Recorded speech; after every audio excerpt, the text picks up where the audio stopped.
warahmatullahi wabarakatuh. Terima kasih Ibu rekan-rekan guru di SDN Russo 5. Terima kasih waktunya. Pada pertemuan kali ini kita akan membahas terkait dengan budaya positif. Ya, ini merupakan tugas saya terkait dengan calon guru penggerak angkatan ke-8. Terima kasih Ibu yang berbahagia. Semangat pagi. Pagi, yes. Oke, kompak. Pagi, yes. Gitu, guys. Semangat pagi. Pagi, yes. Oke, biasanya kan kita diberi yel-yel oleh Bu Novi. Ya. Oke, selamat siang Bu Novi. Selamat Ya, siang. siap memberi yel-yel ke teman-teman ya. Oke, silahkan maju Bu Novi. Terima kasih Pak Ari. Ya, ayo teman-teman, semuanya berdiri. Ya, tepuk semangat. Semangat. Ya, tepuk satu jari, tepuk dua jari, tepuk tiga jari, tepuk empat jari, tepuk lima jari, bertepuk semua, tangan dibuka, mari kita berdoa mulai. Berdoa selesai. Terima kasih teman-teman. Terima kasih Bu Novi disampaikan. Ibu-ibu yang kami hormati, terkait dengan budaya positif, ya, menumbuhkan budaya positif di lingkungan sekolah. Salam dan bahagia, semoga Allah Subhanahu wa Ta'ala, Tuhan Yang Maha Esa, selalu melindungi dan memberi kita keberkahan hidup. Bapak Ibu, di dalam kegiatan hari ini untuk capaian belajar khusus nanti adalah menjelaskan konsep budaya positif, kemudian pada konsep perubahan paradigma, stimulus respon ke teori kontrol serta nilai-nilai kebajikan universal. Yang kedua, menjelaskan konsep makna disiplin, keyakinan kelas, hukuman dan penghargaan, 5 kebutuhan dasar manusia, restitusi, dan 5 bersih kontrol. Kemudian menyusun strategi yang efektif dalam mewujudkan kolaborasi. Yang keempat adalah menganalisis secara reflektif dan kritis penerapan budaya positif yang sudah ada di sekolah. Terkait dengan disiplin positif dan nilai-nilai kebajikan universal, Bapak Ibu, saya minta di sini nanti ada A, B. Jadi ada si A sama si B. Silahkan ibu-ibu nanti ada kertas ditulisi sesuatu barang yang sangat berharga, kemudian setelah itu dikepal di tangannya ibu-ibu, kemudian satunya berusaha untuk membukanya. Bisa nggih? Bisa. Monggo Ibu. Ya.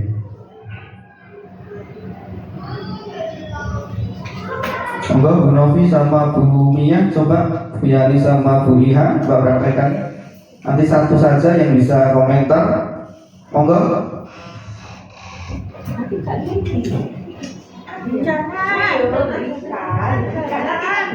Ayo semangat dibujuk, dikei duit. Nanti dukoknya buah, dan dibuka.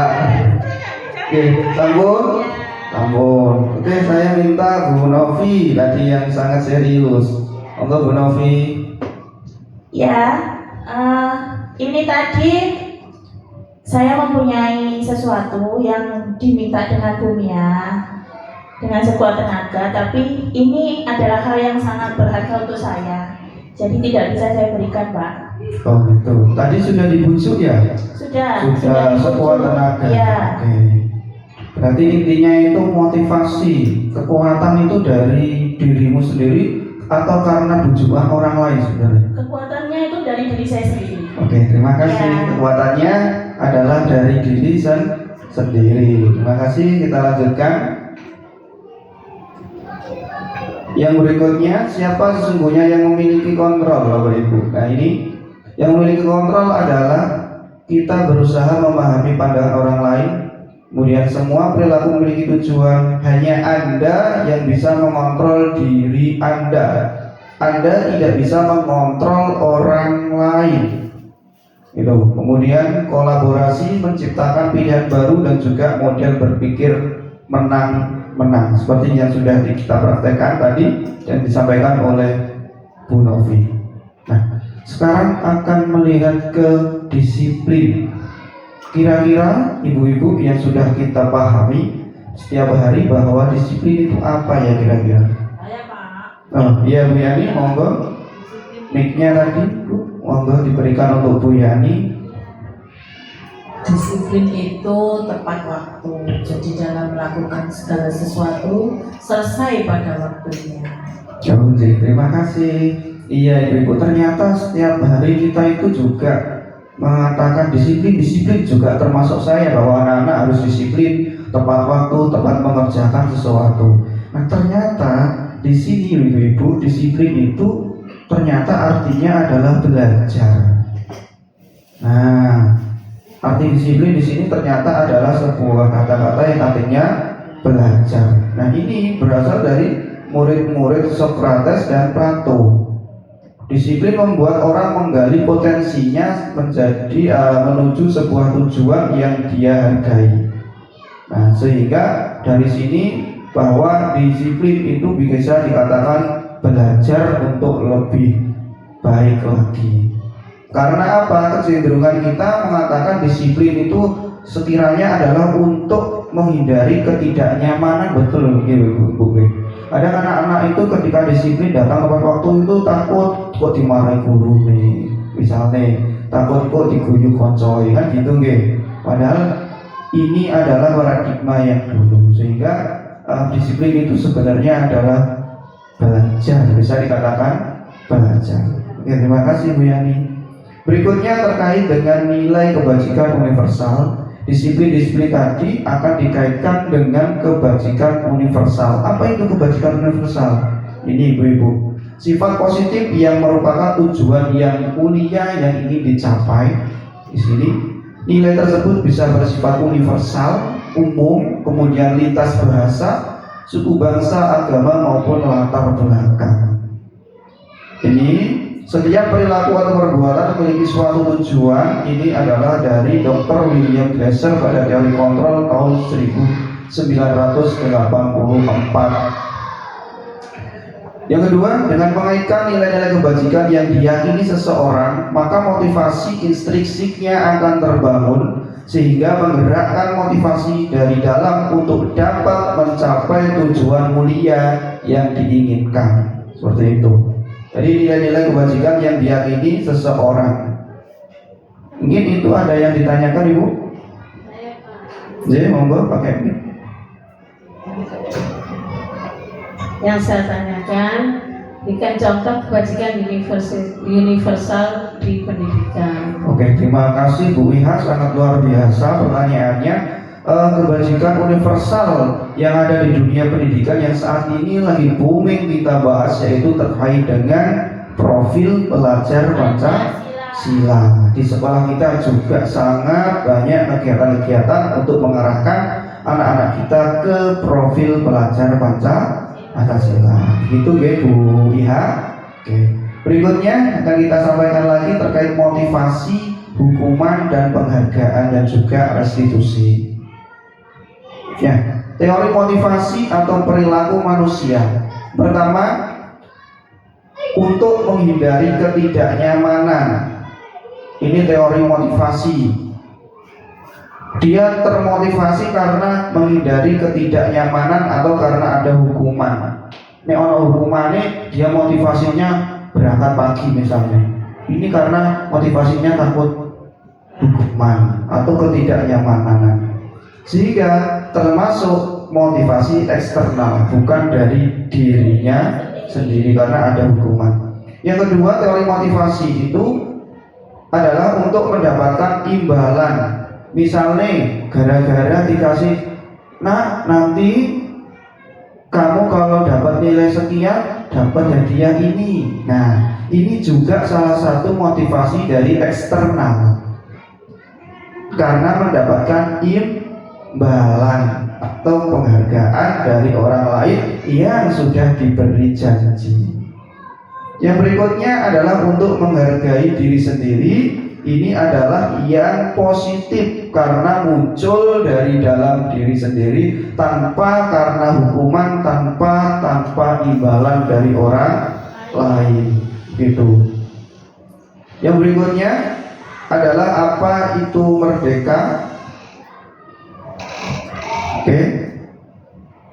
Nah, merdeka artinya tidak hanya terlepas dari perintah, tetapi cakap dalam memerintah dirinya sendiri. Ini menurut Ki Hajar Dewantara, ya, dalam pemikiran konsepsi teladan sikap merdeka. Kemudian dihukum oleh penghargaan. Loh, kok bisa ya penghargaan itu menjadikan hukuman bagi seseorang? Oke, kita lihat. Pernah nggak ibu-ibu mendengar penghargaan? Kalau kita kesehariannya penghargaan itu kan kok kayak bukan hukuman ya, sebuah penghargaan itu reward, ya kan? Tapi kalau di sini kok sebuah hukuman ya. Kita coba lihat. Nah, ternyata di sini itu dihukum oleh penghargaan artinya pengaruh jangka pendek dan jangka panjang. Kemudian penghargaan itu bisa menghukum, kemudian penghargaan mengurangi kecepatan, penghargaan tidak efektif, dan juga penghargaan merusak hubungan. Kenapa?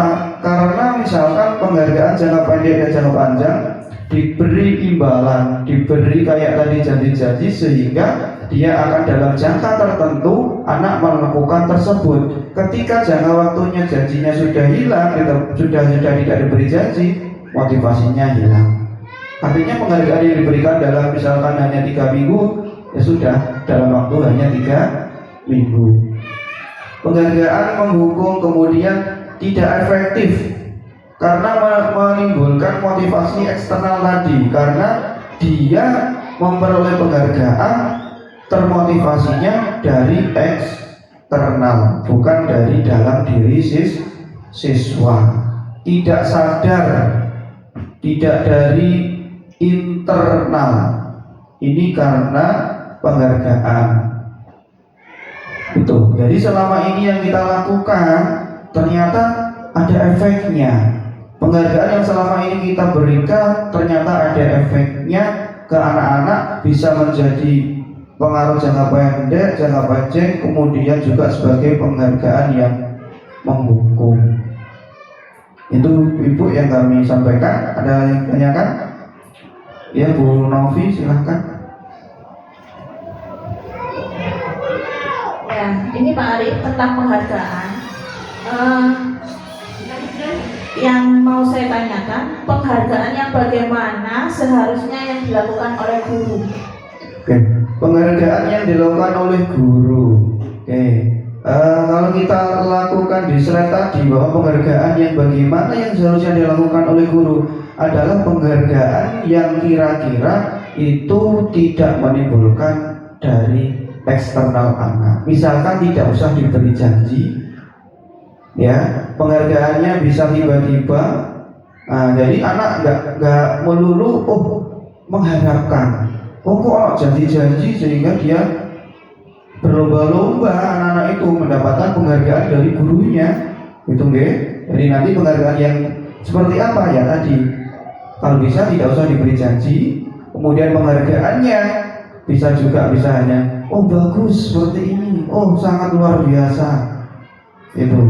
Jadi rewardnya tidak usah janji-janji seperti itu. Kemudian yang berikutnya, bentuk program kebajikan atau apresiasi adalah pengakuan secara khusus seperti tadi. Bagus nak, gitu kan? Pengakuan secara pribadi, pengakuan kepada murid. Semua murid bergantian, jadi tidak hanya ke anak. Setiap anak pasti memiliki kelebihan sendiri, entah nanti di akademiknya ataupun di non akademiknya, sehingga perlu diberi apresiasi. Kemudian pengakuan dilakukan secara konsisten, artinya berkelanjutan. Tidak 2 minggu, 1 bulan habis itu kita selesai, tapi berkelanjutan. Kemudian fokus pada proses, artinya proses dalam melaksanakan kegiatan bukan dilihat dari hasil atau produk yang dihasilkan, seperti itu. Contoh pengakuan atau apresiasi kebajikan, misalnya pembukanya kemarin saya perhatikan nilai kebajikannya adalah rasa empatimu besar sekali, karena dia memperhatikan nilai kebajikannya adalah memiliki rasa empati sangat besar. Kemudian situasinya pada waktu apa? Pada saat menolong murid baru di kelas kita. Berikutnya lagi, misalkan yang kedua, saya menghargai nilai kebajikan, kepedulian. Kemudian situasinya pada waktu apa? Pada waktu membantu teman-temannya atau teman-temanmu di tugas kelompok. Yang ketiga adalah terima kasih untuk nilai kebajikannya adalah rasa tanggung jawabmu. Kemudian situasinya adalah saat memungut kertas-kertas yang berserakan di lantai. Jadi ketika ada anak-anak memungut kertas-kertas di lantai, kita ucapkan terima kasih. Sehingga nilai kebajikannya, nilai yang positif adalah rasa tanggung jawab. Anak-anak berani memunguti sampah di bawah tanpa kita perintah. Ini adalah nilai kebajikan yang perlu kita apresiasi. Jadi seperti itu. Jadi tidak perlu harus dijanji-janji. Sekecil apapun yang dilakukan anak, beri apresiasi. Nah, ini contoh tidak menghukum tadi. Kemudian yang berikutnya adalah tindakan guru dan juga konsekuensi, perbedaan antara hukuman atau konsekuensi. Nah, sekarang coba ibu bapak kita lihat dari atas perbedaan antara hukuman dan konsekuensi. Oke, coba mencatat 100 kali di dalam buku kalimat saya tidak akan terlambat lagi. Kira-kira hukuman atau konsekuensi? Hukuman. Oke, nanti kita lihat ya. Yang kedua, mengelilingi lapangan karena terlambat. Hukuman. Murid diminta untuk push up 15 kali karena tidak menggunakan masker. Konsekuensi. Menggantikan kertas tugas teman yang telah dicoret-coret. Konsekuensi, kan ada menggantikan. Nah, gitu ya. Kemudian membersihkan tumpahan air di meja tulis karena tersenggol pada saat belajar. Mic-nya mana? Nah, kemudian ini murid disuruh untuk mengenakan sepatu harian di sekolah karena tidak mengenakan sepatu hitam. Hukuman ini Pak. Hukuman. Lari mengelilingi lapangan basket karena terlambat 10 menit. Hukuman. Saya ulangi, menggantikan kertas teman yang telah dicoret. Konsekuensi. Oke, coba kita lihat sekarang. Nah, benar ya. Ada hukuman, konsekuensi, hukuman, konsekuensi. Artinya ketika hukuman itu adalah sesuatu yang diberikan ke anak itu nggak tahu sanksinya. Tiba-tiba sakarepé gurune dhewe. Tapi kalau konsekuensi biasanya sudah diberitahukan sebelumnya, dibicarakan sebelumnya. Kalau kamu melakukan ini, efeknya kamu harus mengakhiri. Kalau kamu melakukan ini, besok harus seperti ini. Jadi anak sudah tahu. Jadi ketika anak melanggar kesalahan, jadi dia sudah tahu apa yang harus dilakukan. Itu oke? Nah, tapi kalau hukuman itu langsung dari guru. Jadi hanya satu pihak, searah saja. Ngerti nggih? Oke. Nah, perbedaan hukuman dan konsekuensi adalah hukuman menyakitkan, konsekuensi harus terjadi karena ada A maka B sehingga harus terjadi. Hukuman membuat anak sakit, kalau konsekuensi tidak membuat rasa tidak nyaman dalam waktu pendek karena sudah kesepakatan. Hukuman anak membenci kedisiplinan, konsekuensinya adalah anak menghargai disiplin. Oke. Kemudian yang berikutnya adalah mendorong anak menyakiti diri sendiri, ini adalah hukuman. Kemudian konsekuensinya adalah mendorong anak agar mudah menyesuaikan diri sendiri. Berikutnya, hukuman itu biasanya marah, rasa bersalah, dipermalukan, merasa tidak dihargai. Ketika anak seperti itu, maka ini termasuk hukuman. Sedangkan konsekuensinya adalah kehilangan hak. Misalnya telat 10 menit berarti nanti tidak boleh istirahat 10 menit. Nah ini kan haknya sebenarnya istirahat, tapi karena ada sudah konsekuensi atau sudah ada kesepakatan, maka ini harus terjadi. Nah, tidak dibuat nyaman, dibuat tidak nyaman dalam waktu tertentu, dalam waktu pendek. Nah sekarang ke restitusi. Menciptakan kondisi murid untuk memperbaiki kesalahan mereka, kemudian mereka bisa kembali ke kelompok mereka dengan karakter yang lebih kuat. Artinya, anak-anak ketika melakukan kesalahan, dia bisa memperbaiki dan kembali ke kelompoknya menjadi lebih baik. Ini namanya restitusi. Nah, kemudian keyakinan kelas. Mengapa kau tidak peraturan?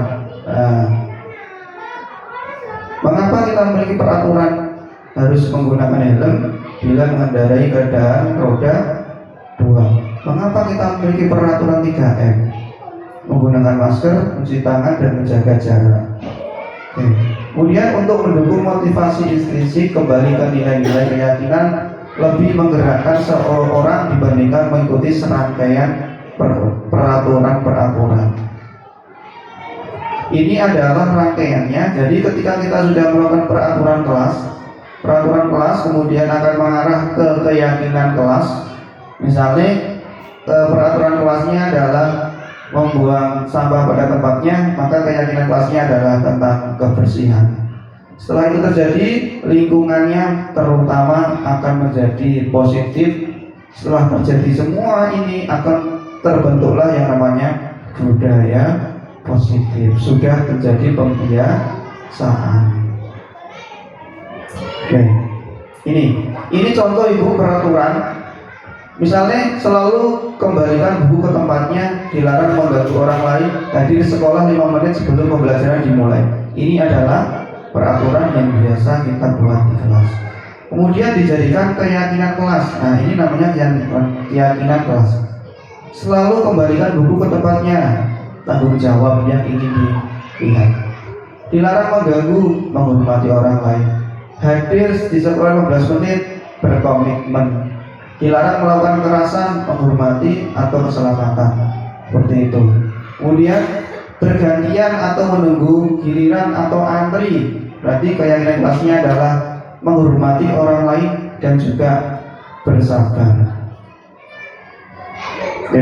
Karena kebutuhan dasar manusia ada 4, satu lagi di tengah ada 5, bertahan hidup, kasih sayang dan rasa diterima, penguasaan, kebebasan, dan kesenangan. Bertahan hidup terkait dengan misalnya makan dan sebagainya. Kemudian kesenangan, ya kesenangan terkait dengan ya kalau kita jalan-jalan misalnya ada hiburan seperti itu, rekreasi gitu ya. Nah yang berikutnya ada 5 posisi kontrol. Ini posisi kontrol ketika ada siswa yang melakukan kesalahan. Ini ya Bapak Ibu. Yang pertama itu ternyata kita ada kadang melakukan hukuman, kemudian membuat orang merasa bersalah, kemudian teman, pemantau, dan manajer. Ternyata Ibu 5 ini kadang kita lakukan tanpa kita sadari. Misalnya pertama ini menghardik atau menyakiti, menyindir. Kalau kamu tidak melakukannya, awas ya. Nah, ini termasuk hukuman. Kalau membuat orang merasa bersalah, berarti kamu seharusnya sudah tahu. Ibu lelah sekali mengatakannya, ibu stres. Nah, ini contoh membuat orang atau siswanya merasa bersalah. Nah, apa kamu tidak kasihan sama ibu ya? Kamu kok telat terus? Apa kamu tidak kasihan sama ibu? Nah, misalnya seperti itu contoh ada guru membuat merasa bersalah untuk siswa. Kalau teman, nah ini, ayolah lakukan demi ibu nak, ayolah lakukan demi ibu nak. Seakan-akan terjadi kontak yang dekat. Ini sebagai teman. Sebagai pemantau itu adalah dia melihat kesalahan siswa berdasarkan peraturan yang sudah ada. Kamu telat 5 menit, nah seperti itu, dia peraturan. Berikutnya adalah sebagai manajer. Manajer itu adalah nanti anak-anak ketika berkesalahan itu anak-anak dibimbing untuk menemukan sendiri masalah yang dilakukan, kemudian anak juga dituntun untuk memecahkan permasalahannya sendiri. Ini yang namanya manajer. Jadi posisi ini yang paling bagus menurut ibu-ibu yang mana kira-kira? Yang mana? Bu Novi? Mic-nya Bu Novi. Yang mana kira-kira yang paling bagus? Ya? Manajer. Manajer ini posisi yang paling bagus. Karena apa? Menghargai diri sendiri. Sukses. Kalau ini gagal, karena dari luar. Ini sukses kontrol dari luar. Ini enggak berhasil tapi kurang. Kalau ini sukses dan juga berasal dari diri sendiri. Karena siswa melihat dia salah, dia tahu salahnya, kemudian tahu memperbaikinya dan mau memperbaikinya. Ini yang manajer. Kemudian segitiga restitusi. Segitiga restitusi adalah sebuah tindakan yang digunakan oleh guru untuk menyelesaikan masalah. Ada 3 tindakan. Yang pertama adalah ini menstabilkan identitas, validasi, dan menanyakan keyakinan. Jadi yang pertama, setiap orang pasti pernah melakukan kesalahan. Kemudian setelah itu, adakah cara yang lebih efektif untuk mendapatkan apa yang kamu butuhkan? Kemudian menanyakan keyakinan, nilai-nilai yang kita sepakati. Jadi misalkan ada anak salah itu ditanya, nah sini jaga enggak dibentak-bentak, anaknya begini ada anak salah saya. Nah, kamu tahu kira-kira Pak Arif memanggilmu? Jangan, enggak tahu Pak. Nah, Pak Arif memanggilmu tadi, kalau Pak Arif lihat kamu tadi misalnya telat, ya kan?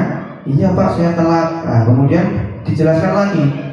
Nah, manusia itu pasti pernah membuat kesalahan, tapi kita kalau bisa harus memperbaikinya. Itu. Terus kemudian dilanjutkan. Nah, kira-kira pernah enggak ingat enggak dengan keyakinan kelas kemarin? Oh, peraturan kelas kemarin ingat enggak? Oh iya Pak, ingat. Misalnya kemarin kita tidak boleh telat ke sekolah. Nah, oke, masih ingat kan? Kalau sudah ingat, kira-kira apa ya untuk memperbaikinya? Nah, ini nanti dijelaskan. Setelah ketemu anak-anak ini salahnya, kemudian diluruskan juga. Oh, kalau begitu biar tidak telat, ya apa caranya nak ya? Oh, dipasang alarm Pak, misalnya. Oh, nanti tidurnya tidak terlalu larut malam Pak. Nah, ini muncul dari diri siswa, sehingga kita hanya bisa menuntun. Ini namanya yang manajer, atau dikatakan untuk segitiga restitusi. Ini pemirsa. Bapak Ibu, terkadang kita sudah pernah melakukan segitiga restitusi, tapi tidak selalu urut. Boleh ibu-ibu kira-kira? Boleh? Boleh, tidak harus urut. Nah, secara tidak sadar kita sebenarnya sudah mengikuti teori ini. Oke. Nah, ini menstabilkan identitas yang saya jelaskan tadi. Kemudian validasi tadi. Kemudian berikutnya adalah menanyakan keyakinan kelas tadi. Ini sudah saya jelaskan real, contoh di kelas yang anak terlambat tadi. Nah, ini disiplin positif. Sebelum ke sini, Ibu yang kami hormati, kira-kira pembelajaran hari ini membahas tentang apa? Monggo, silakan. Monggo berdiri Bu Mia. Terima kasih Pak Arif atas waktunya. Hari ini kita telah mempelajari tentang disiplin positif, keyakinan kelas, kemudian ada motivasi, ada penghargaan dan hukuman, kemudian ada 5 teori kontrol, dan terakhir adalah segitiga restitusi. Demikian Pak Arif. Oke, terima kasih Bu Mia untuk penutup atau refleksinya. Oke, coba kita lihat di sini bahwa benar. Nah, ada disiplin, tadi sudah masuk ya. Kemudian teori motivasi juga sudah ada. Kemudian 5 posisi kontrolnya juga ada. Kebajikan universalnya juga sudah ada. Kebutuhan dasar manusianya juga sudah ada. Nah, seperti itu. Ya, segitiga. Kemudian juga ada restitusi tadi. Kemudian 5 posisi kontrol dari penghukum sampai menjadi posisi manajer. Mungkin itu ibu-ibu yang saya hormati. Terima kasih waktunya. Selamat beraktivitas kembali. Mohon maaf jika ada salah perkataan, tindakan yang kurang berkenan. Akhiri, assalamualaikum warahmatullahi wabarakatuh. Ya, sukses. Mana? Wes.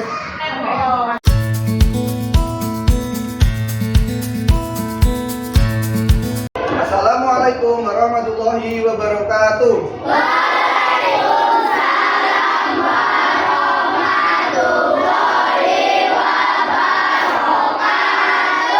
Semangat pagi.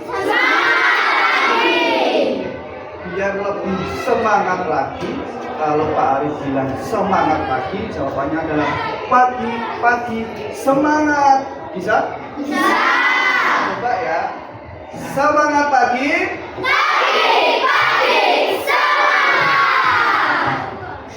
Anak-anak Ploso 5.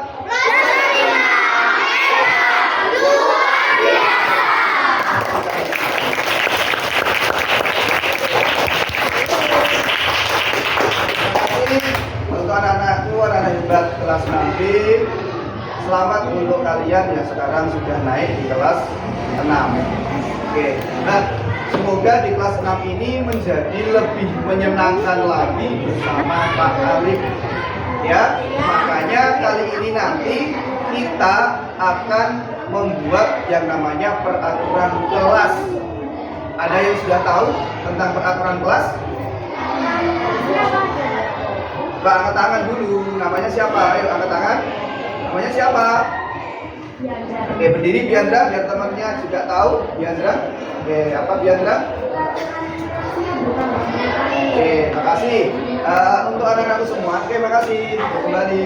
Nanti misalkan membuat peraturan kelas ini, datang ke sekolah tepat waktu. Ya. Nah, kemudian setelah itu nanti akan Pak Arif kasihkan buah kertas, ditulisi kemudian ditempel seperti itu. Ya. Oke, untuk anak-anakku, peraturan kelas ini nanti tujuannya apa? Tujuannya adalah selama pembelajaran di kelas 6 ini, Pak Arif harapkan pembelajarannya adalah pembelajarannya dari kalian. Peraturan-peraturan itu adalah dari kalian, sehingga kalian akan senang di dalam melakukan pembelajaran bersama Pak Arif. Itu. Setuju? Setuju. Ayo kita mulai membuat peraturan kelas.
Peraturan yang saya inginkan adalah saling menghargai teman. Peraturan yang saya inginkan adalah tidak boleh makan saat jam pelajaran.